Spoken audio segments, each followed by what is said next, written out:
Hello, hello. This is Abel Pacheco, your host for the Five Talents podcast, where we talk about how to build wealth like the 1%. So if you're part of that 1%, we're excited. Connect with us. We want to learn as much as possible from you. Vice versa, if you're trying to figure out how to get in, you're gonna love this episode. It's going to be an amazing opportunity here from one of the best in the business, Mr. Hunter Thompson. Hunter, how's it going, brother? Doing really well. Thanks for the opportunity.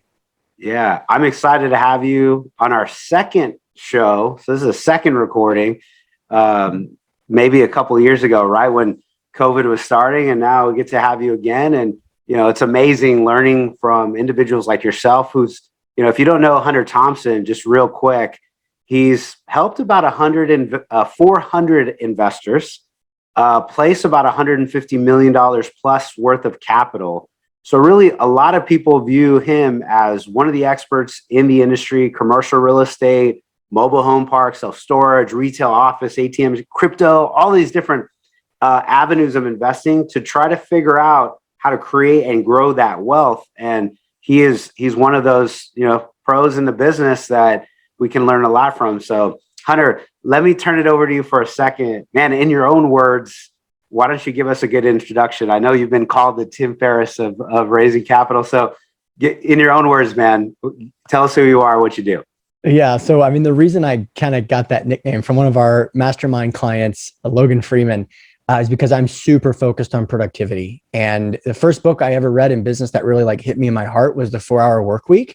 But if that's the first business book that you read, you're like, okay, my time is my most valuable asset. Okay, I want to build a business around this. But then you got to get out into the workspace, and capitalism is we don't care.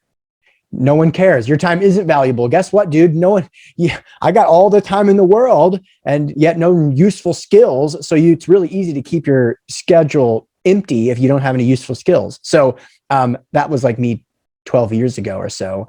And since then, I've done everything I can to basically hone two really important skills, and one in particular that makes it so that I barely have 15 minutes. And I'm very grateful for you, Abel, because I know you had to move your schedule around to kind of accommodate this.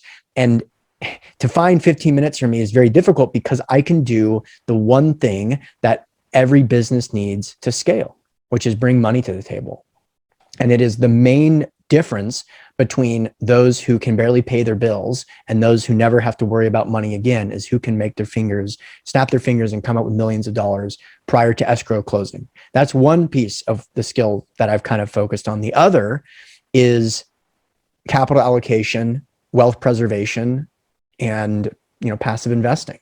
And so I want to talk to you today about kind of the economic trends that I'm looking at, because everyone's focused on them, and how we use that lens to allocate capital accordingly. Yeah, I love it. There's a couple of things just to highlight. If you missed it, it's what every business needs and why many businesses fail. So if you're an entrepreneur, if you're building a company, trying to make something scale and grow, lack of sales, lack of revenue, lack of income coming in will obviously destroy any business. But if you have the expertise to produce capital, make it appear with snap of the fingers, then you've got a very valuable skill and trait that a lot of businesses, a lot of organizations, industries, you name it, are going to want to highly.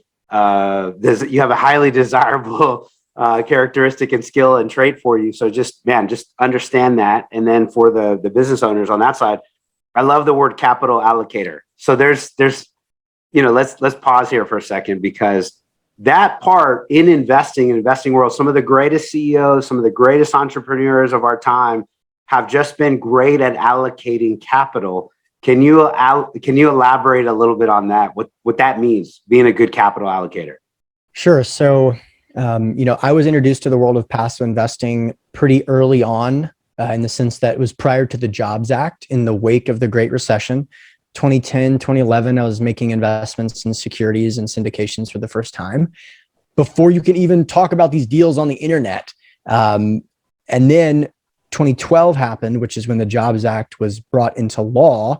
And 2013 was when it was actioned, or I guess I'm not sure what the right term is there, but it was kind of formalized. And so that created this massive tailwind of interest into the space. And I was just very well positioned to be 3 years ahead of a massive tsunami of interest. And as someone who focuses on trends from an investor standpoint, that has continued. And I think that's going to continue for years because there's 13 million accredited investors. Almost none of them have anything close to what you and I would think would be the optimal exposure to private investments in real estate. So through that lens, I am agnostic in terms of asset classes. I think that mobile home parks, self-storage, and multifamily apartments in particular produce favorable risk-adjusted returns in all stages of the economic climate. And because of that, we're always allocating capital to those niches, but the percentages may change. I know that was a little bit of a word salad, but can I just add one data point on there that'll probably tie it together? Please, please. So when I started investing in, let's say 2011 or so, the mobile home park business was trading at around 10% cap rates. And I basically was like, this is insane. You could buy a property where the tenants actually own the homes the park is positioned on. You could implement zero value add strategy, buy the property in cash. You're not even getting the benefit of leverage, and it would produce 10% cash flow year one. And I basically thought either I'm kind of inexperienced and I'm wrong, or this is not going to last. Now, it ended up being that it didn't last. And so there used to be about a 400 basis point spread between multifamily apartments and mobile home parks. Apartments at the time were 6%, mobile home parks are at 10%. And now everything is compressed so much so that the spread between a multifamily apartment and a nearby mobile home park might be 50 basis points. So as that's happened, we've allocated more capital to apartments because we think on a risk-adjusted basis, that's more favorable. So as someone who's agnostic in asset classes, we can participate in that manner as the economies change. All right. I love it. No, definitely not a word salad, a little technical, which I love as well. But the capital allocator, man, just, whatever business you're in, if you can place capital in the right specific set, that's exactly what Hunter's talking about. You're always seeking yield. You're always trying to figure out the best earnings ratio for your dollar and best return on your investment. So you're just trying to figure out what to do. And I love hearing that about you, Hunter. It's like, hey man, what's performing today? What's performing tomorrow? And how did it perform last week and year and month? And let's figure out the trend and let's go, ride the wave, right? Where's it going? So I want to dive in a little bit to some technical items. I think you have a lot to say on the economy, on the economics. Maybe we'll talk about, quantitative easing and all the fun stuff, right?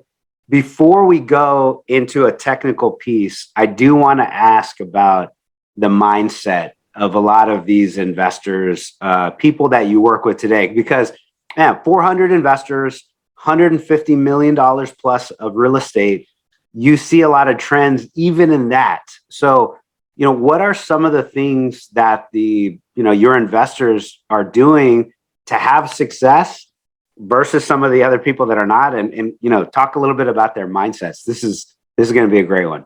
Okay, cool. So I just got done doing some sessions for this thing coming up, which is a summit that we're doing. And I'm perfectly positioned to do this.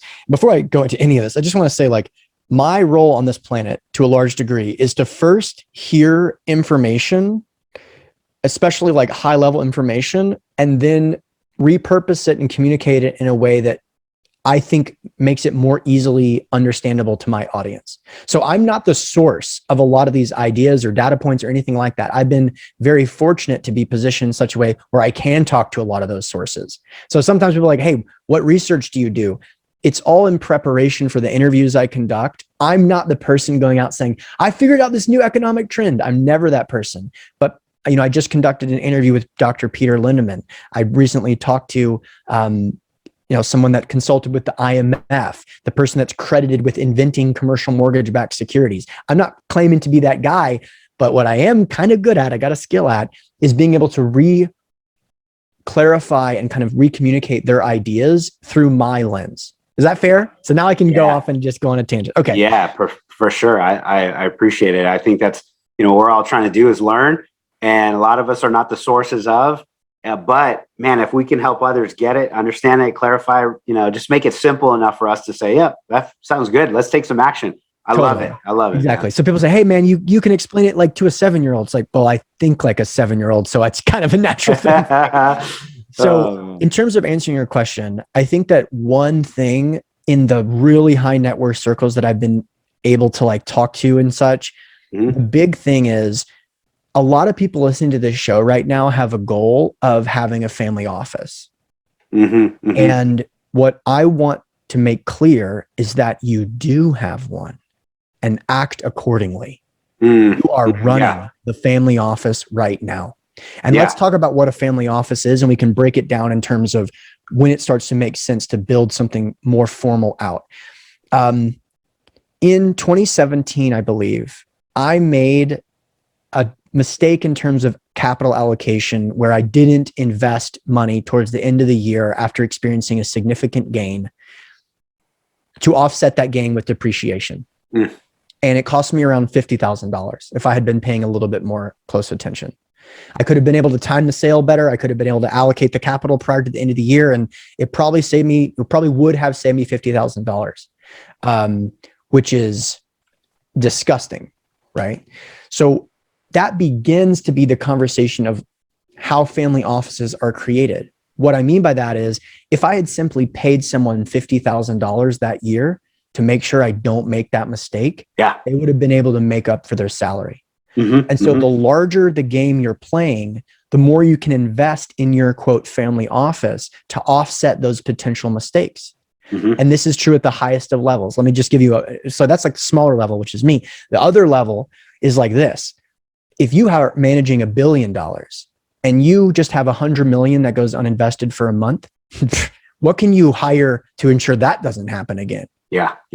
And that's how you should think about your capital, being extremely efficient from a gross income standpoint, a net income standpoint, and a tax deferral, tax elimination standpoint. So you should be thinking like that as an investor always. Depending on what level you play at, the more infrastructure you can build under you. Yeah, what a great mindset, because people say, oh, well, to family office, I need to have X millions of dollars. I've heard it vary. I don't know if it's a formal thing, but 20 or 50 million or whatever.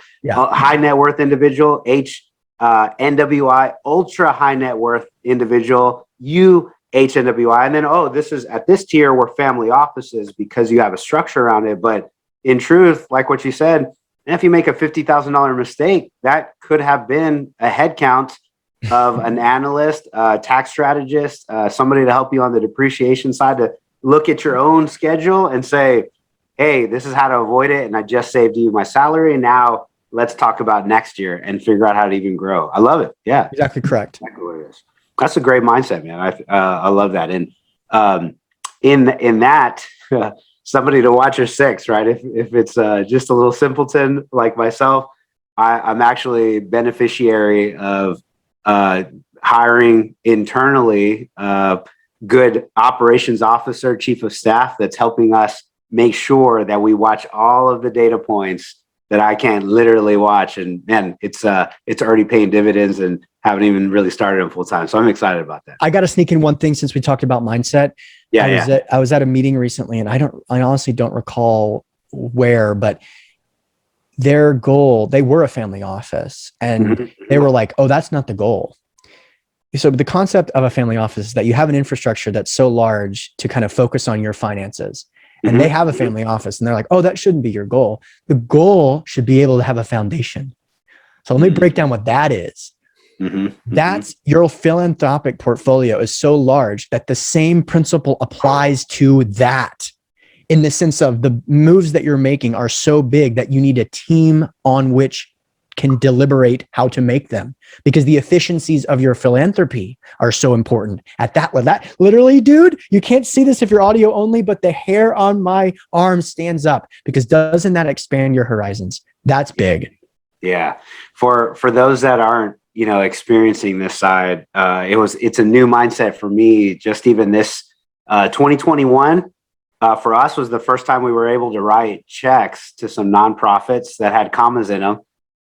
Outside of church, which we tithe and donate, and that part of it, it's like, wow, this nonprofit organization got a big check from us. And in 2022, it's, wow, I guess we're at that point where we start our own nonprofit and figure out how to, watch that as its own system and entity. But I hadn't really thought about even something to watch that. My organization or foundation or giving becomes such an entity where you have to have somebody to watch that. That's dude, imagine having $400,000 a year employees working for that foundation. Baller. If you're watching now and you're in the high net worth category, ultra high net worth, I mean that the giving part you probably already know, or if you haven't experienced, it's an opportunity from the tax strategy, but also really to give to the areas that you feel passionate about. And it is motivation for me to make more on the front end. It's serious motivation. It's a little bit more. I wanted to create some wealth, wanted to work with for us and our family and figure out financial freedom. And now it's, how much can we give? Well, let's try to figure that part out. So thank you. Thanks for elaborating on that a little bit, the mindset of it. So anyways, man, there's a lot of stuff going on right now in the economy. Fed is increasing interest rates, or they signaled, they finally did it.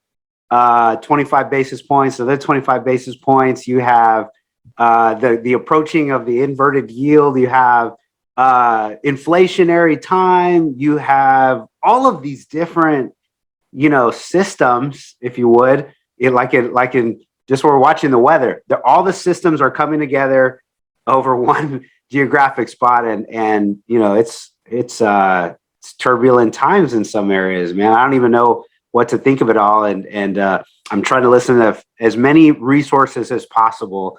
But you being the allocator of information as well, I'd love to hear some of your thoughts on the economy, what's happening, and what kind of moves your investors and you are making. That'd be awesome.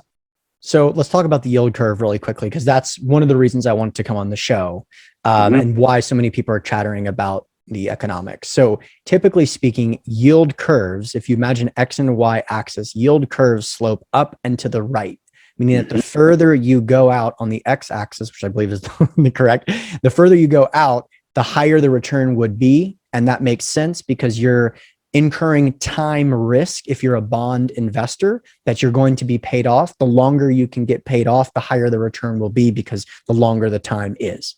But an economic phenomenon takes place sometimes where people believe that there's so much risk in the short term that people kind of exit the short-term bonds, which creates an increase in those yields. So much so, and by the way, people start buying long-term bonds, so much so that these short-term bonds have higher yields than the long-term bonds. And the one metric that everyone focuses on is the 10-year and the 2-year. And historically speaking, it's been a very accurate predictor of recessions, usually 18 to 20 months after the inverted yield curve takes place. And so the question is, that did happen. What's the implications? And, I think that while there is likely going to be a recession, there's a couple things going on. Number one, I don't anticipate that there's going to be a significant pullback in real estate prices with that recession. Historically speaking, those things are not intertwined. We can't help but remember what happened in 2008. But if you recall, that global crisis to a large degree was created by real estate. Like it's almost, I think once every 8 or so recessions have any sort of 15% or more correction in real estate. 15% correction in real estate is catastrophic. But this particular situation is through the lens of what happened in 2008. What I mean by that is that when the economy slows down, when COVID happens, they smash the multi-trillion-dollar print the money button. And that Pandora's box has been opened, and I don't think it's going to be closed for a couple reasons I can get into. But what happens when they click that button. $6 trillion was printed by the United States Federal Reserve. Another 4 trillion was printed by central banks all over the world. And so 10 trillion new dollars in the last 24 months have been brought into existence, which flood the capital markets, first to the bond markets, which is one of the reasons why this might be happening, then to private equity, venture capital, and to real estate. But real estate in the United States is going through this crazy supply and demand imbalance. There's a huge demand. We're probably, depending on who you ask, 4 to 5 million units short. And building has basically not recovered since 2008. So this $10 trillion tsunami, many of which will land in the US markets, will crash into real estate. And those holding those assets are going to benefit. So the potential moment that everyone's waiting for, which is when can we buy with the biggest private equity companies in the world, name them, Blackstone, BlackRock, Bain, highest cash reserves in history. They're all asking the same thing. When is this buying opportunity going to happen? And what I want to communicate to you and your listeners is that it's happening right now. This is that opportunity to surf that crashing wave of liquidity or let the opportunity pass you by. Yep. So there's a couple of things. I'm excited, and I guess the hairs on my arms are standing up because for us and our investors, we are on the hunt every single day looking for assets to invest in. And, our investors know that if they go to our website, fivetalents.capital, they get registered, they get a little alert, deals come out, and there's a new opportunity. But as dollars come in, I think about it. The hard part is those are people that, are with us. They know you, they know me. They're in our systems, but the mass majority of other people who are not in the know, the opportunities just pass them by. And they think that means I have to put my money into a single family house or a single asset that I own and operate. If they're buying commercial, maybe a family is buying a commercial, but they're operating themselves. You miss out on the scale of many multiple opportunities and diversification. I mean, that the quantitative easing that Hunter mentioned. So the printing of money, when the Federal Reserve, the Fed prints money, they basically, it's a technology thing on a computer that shows up in a bank that says it's X amount of dollars in your bank account. And then they start printing and put it out there. It is nuts to see the flood of capital that's coming across for the past few years. And you can't lay back and say, wow, the buying power of my money is getting eroded every single day. The other part, the lack of supply and housing. Oh, go ahead. Right. Let me pause here because I'm getting excited. You go ahead. So that's exactly right. The purchasing power of your money is getting eroded, but there's a way to play this game optimally. And you're talking about the difference between the 1% and everybody else. Sure. Let's break this down. And this is the unfortunate reality. If you know much about me, first of all, if you don't, I'm trying my little heart out to make sure that you do. Second of all, if you don't, I'm a proponent of the Austrian school when it comes to what the central banks would do or what the government should do. Usually I just say, stop right there. The answer is no, right? Regardless of how that sentence ends, the answer is no. However, I know what they do because we can see it. Like we can see what they are doing and we live in that reality. So my goal is for investors to act accordingly. If you want to speak out against these things, that's fine, but let's play the game as it is currently being played. And so what I mean by that is inflation is the game of the rich get richer and the poor get poorer. And I don't want you to be on the losing side of that equation. Mm-mm. But what inflation? Yeah, part of what we're doing is the education here because the average Joe, average worker, and you're getting hammered. It's just you earn a buck, and unfortunately, a dollar is not worth a dollar anymore, and government's already taking part of your earnings, and you got to figure out where to place it to beat inflation. So sorry, go ahead. No, that's exactly right. And then your boss says, congratulations, we gave you a 3% raise. You made it. You only lost 5% this year. Like, yeah, 5% inflation. What happened? Yeah. Right. So here's the way like inflation works for real estate investors. I'm trying to think of the most clear way to say this. But first, I think a lot of people think real estate is a hedge against inflation. And that's kind of where the conversation ends. We accept that reality. It is far more compelling than that. Inflation is a massive tailwind to real estate for three main reasons. There's kind of a separation between equity markets prices of valuations of assets and consumer prices. So when money is printed, you see the stock market rise, you see real estate assets, the multiple on which their income is traded increases.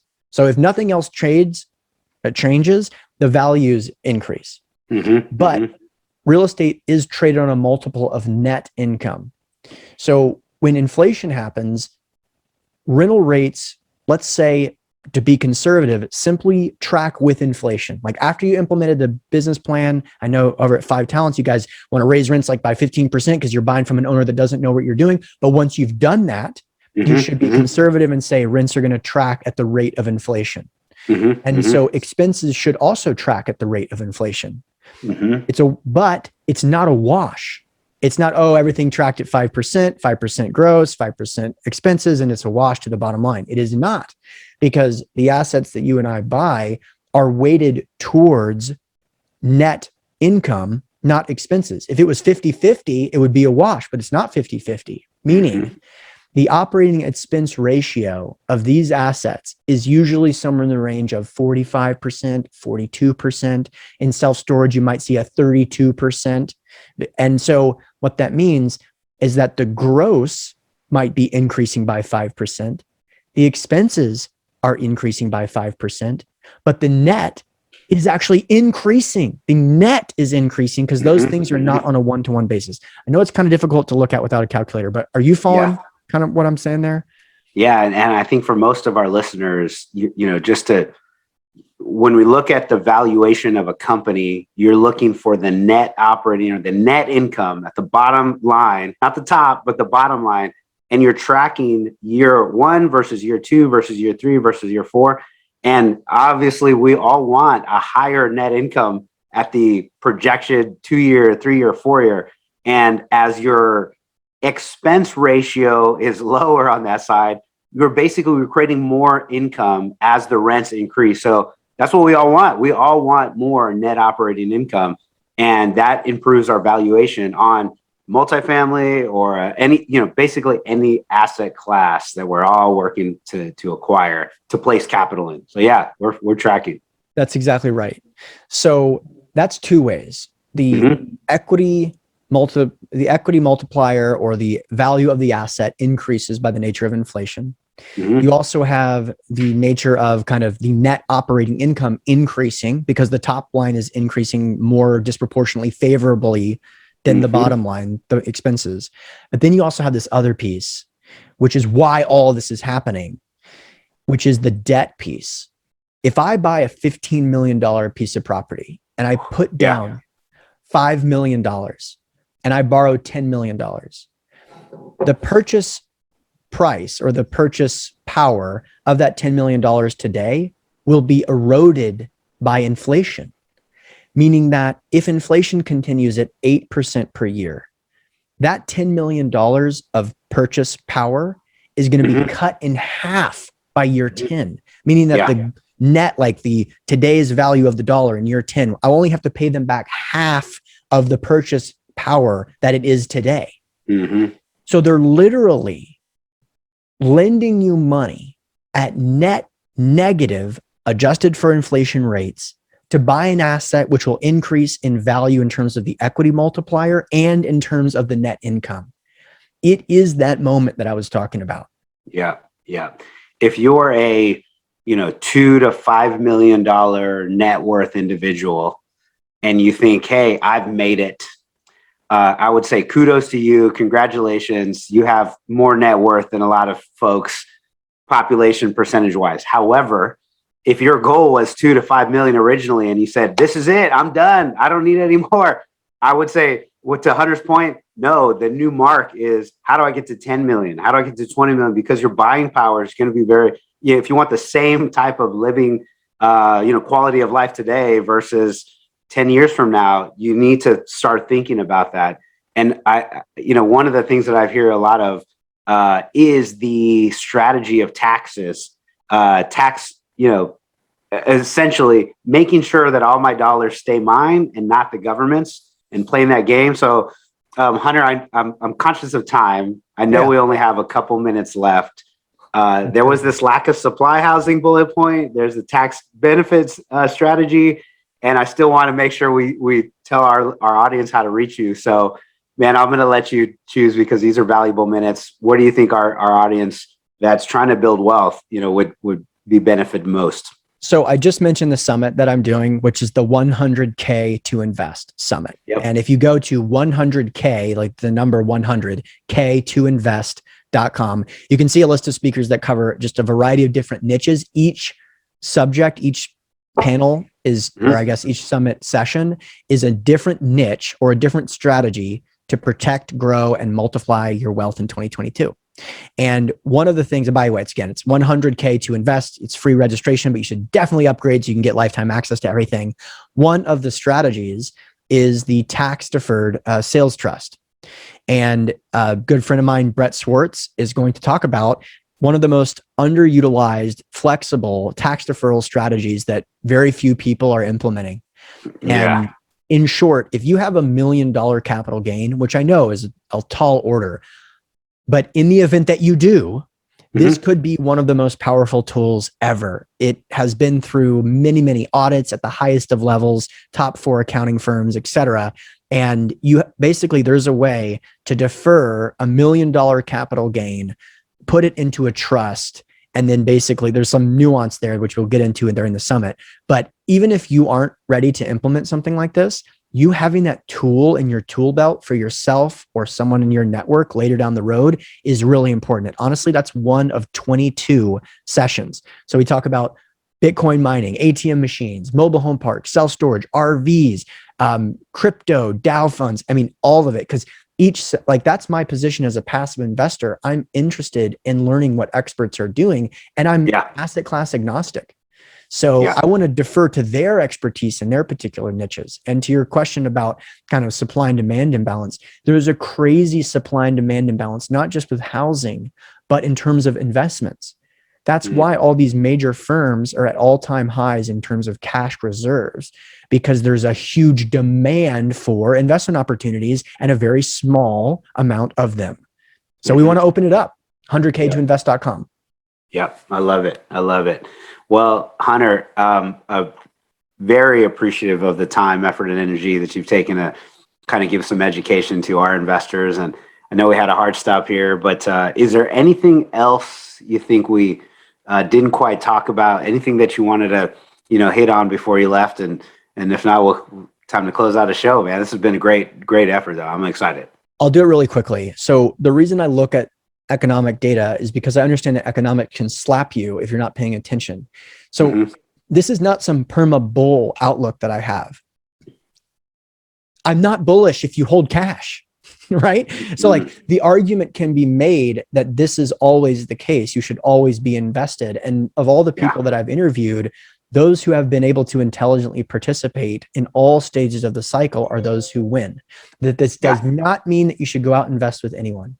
Find groups with specific market advantage that you align with from an ethical standpoint and go all in on them. Do not spray and pray. If you don't have a competitive advantage in this market, you're going to get hammered because people are starting to figure out what I'm saying, not because it's me that's saying it, because the people that I listen to, this message is getting out. So all of a sudden, you're starting to see things get really, really competitive. And so in order for you to beat your competitors, you must have some software, market advantage, industry standard, vertical integration, software that no one's proprietary stuff that can't be replicated. That's what I'm trying to invest in now. Yeah, I love it. Well, it's been a pleasure. And I appreciate, having you as a mentor and a coach and a guide, somebody to provide guidance. So if you didn't know, I get to meet and hang out with Hunter often.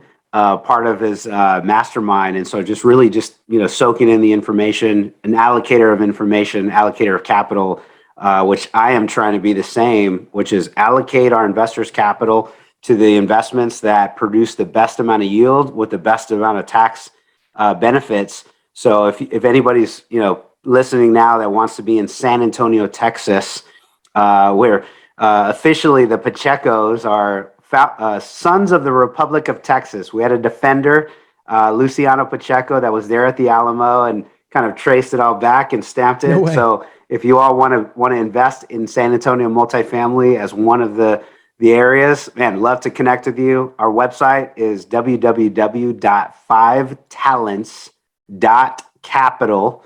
And you can go onto the website. We'll get a little bit of information for you. And I try to funnel as much of these nuggets from Hunter into our own investing thesis and allocation. So excited, Hunter. You're the freaking man. Thank you very much for joining. I appreciate it. You guys are doing amazing stuff over there. Can't thank you enough, buddy. All right. Thank you very much. Talk to y'all soon. See y'all next week.